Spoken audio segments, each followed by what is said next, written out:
Column कीड़े मकोड़ों की मौत और बेहिस हुक्मरान। सवात एक बार फिर मौत की वादी बन गया। पहाड़ी नदी ने दर्जन भर अफराद को निगल लिया। एक ही खानदान के 20 से ज्यादा अफराद सियालकोट से छुट्टियां मनाने इस सेहत अफजा मकाम पर आए थे। कुछ किनारे पर रहे, जो पानी के मुहासरे में आ गए वो बह गए।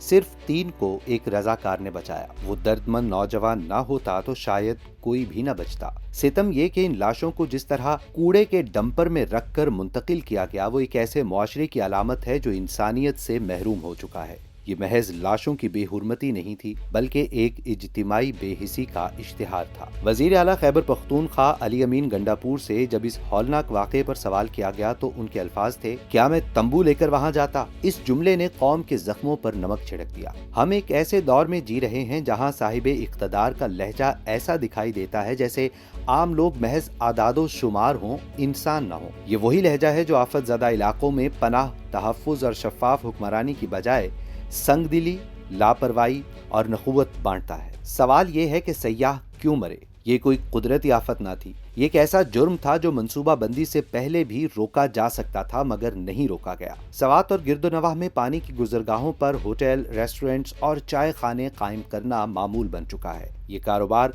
कानून की किताब के मुताबिक ममनू है, लेकिन इन्हें खोलने के लिए चंद हजार रुपए की रिश्वत काफी होती है। मुतल्लिका अफसरान, मकामी नुमाइंदे और बाअसर अफराद इन नाजायज तामीरात के मुहाफिज बने हुए हैं। जब पानी का रैला आता है तो सबसे पहले यही इमारतें बहती हैं और इनके अंदर मौजूद कीमती जानें हमेशा के लिए खामोश हो जाती हैं। कुछ की लाशें तक नहीं मिलती। केपीके में लड़कियों के स्कूल जलाने, पुलिस चौकियों पर हमले करने वाले अनासिर आज भी दंदनाते फिर रहे हैं। जब रियासत अपने अहलकारों को तहफ़्फ़ुज़ नहीं दे सकती तो आम सयाह और मकामी शहरी किस खाते में आते हैं? ये वही खैबर पख्तूनख्वा है जहां पुलिस अहलकारों को खुलेआम निशाना बनाया जाता है और हुकूमती बयानिया सिर्फ सिक्योरिटी मीटिंग्स और प्रेस कॉन्फ्रेंसों तक महदूद है। हुकूमत की खामोशी अवाम की बेबसी सूरत हाल का तशवीशनाक रुख पेश करती है। जब शहरी मरते हैं तो एक रस्मी ट्वीट, 2 बयानात और चंद तिबादले मसला हल करने के लिए काफी समझे जाते हैं। कोई जुडिशियल इंक्वायरी नहीं,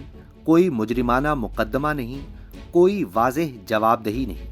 गोया मरने वाले कीड़े मकोड़े थे जो किसी के पांव तले आ गए। ये तर्ज हुक्मरानी बताता है कि इंसानी जान की कीमत क्या है। एक तरफ दुनिया के मुहज़्ज़ब मुमालिक हैं जहां किसी एक शहरी के साथ ज्यादती पर पूरा निजाम हरकत में आ जाता है। अमेरिका का एक शहरी अगर किसी बैरून मुल्क में कत्ल हो जाए तो पूरा सिफारती निजाम हिल जाता है। वो हुकूमतें अपने अवाम की हिफाजत को अना का मसला बनाती हैं। दूसरी तरफ हमारा हाल ये है कि दर्जन भर लोग मर जाएं तो भी वजीर आला की जबान में नरमी नहीं आती, इंतजामिया का रवैया बदलता नहीं और कानून हरकत में नहीं आता। सियासतदान, विजारतें और जाती एजेंडा सब पर फौकियत रखता है। ये सानहा ऐसे वक्त पर हुआ जब खैबर पख्तूनख्वा में हुकूमती मशीनरी सिर्फ एक काम में मशगूल है, किसको कौन सी वजारत मिलेगी, किसका असर और रसूख कहाँ तक है और कौन पार्टी के करीब तर है। जिन्हें अवाम के मसाइल पर बात करनी चाहिए वो इख्तदार के ऐवानों में अपने लिए कुर्सी तलाश कर रहे हैं। जो लोग सियाहती सनत को तरक्की देने के दावे करते हैं वो अब खामोश हैं, क्योंकि उनकी जिम्मेदारी से सवाल पूछना जुर्म बन चुका है। केपीके में पिछले 1 माह में मुख्तलिफ मकामात पर सयाहों की अमवात हुई है। ये दुरुस्त के इस मौसम में सयाहों की तादाद बढ़ने से मसाइल पैदा होते हैं, लेकिन मकामी ढांचे को इसी तनासुब से तरक्की दी जानी चाहिए। पिछले 1 माह में खैबर पख्तूनख्वा में मुख्तलिफ सियाहती मकामात पर मजमूई तौर पर तकरीबन 50 से 70 सयाह हलाक या लापता हुए हैं। गार्डियन ने रिपोर्ट किया कि मजमूई तौर पर सवात के सैलाबी वाक़े में 32 अफराद हलाक हुए, जिनमें 19 केपीके के और 13 सियालकोट से ताल्लुक रखने वाले सयाह शामिल थे। कलाशाही बाग स्वात में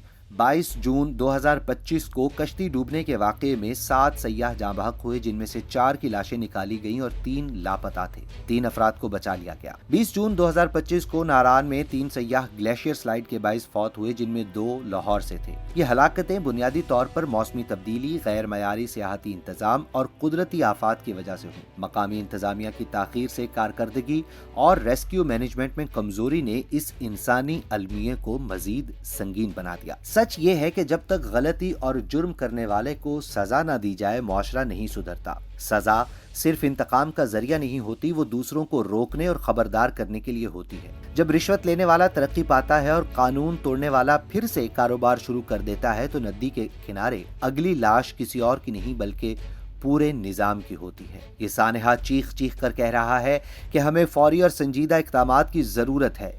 सैटेलाइट के जरिए फ्लड वार्निंग सिस्टम एक्टिवेट किया जाए।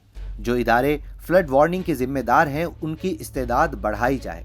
जहां कोई एक इंसान, जानवर, इमारत या असासा पानी की जद में आता है, वहां निजाम को मुस्तैद किया जाए। पानी के रास्तों पर बनी गैर कानूनी तामीरात को फौरन मिसमार किया जाए। सियाहती मकामात पर डिजास्टर मैनेजमेंट का मुकम्मल निजाम कायम हो। रेस्क्यू इदारों को जदीद तरबियत, सामान और इख्तियार दिया जाए। मकामी थानों को सयाहों की हिफाजत का जिम्मेदार ठहराया जाए।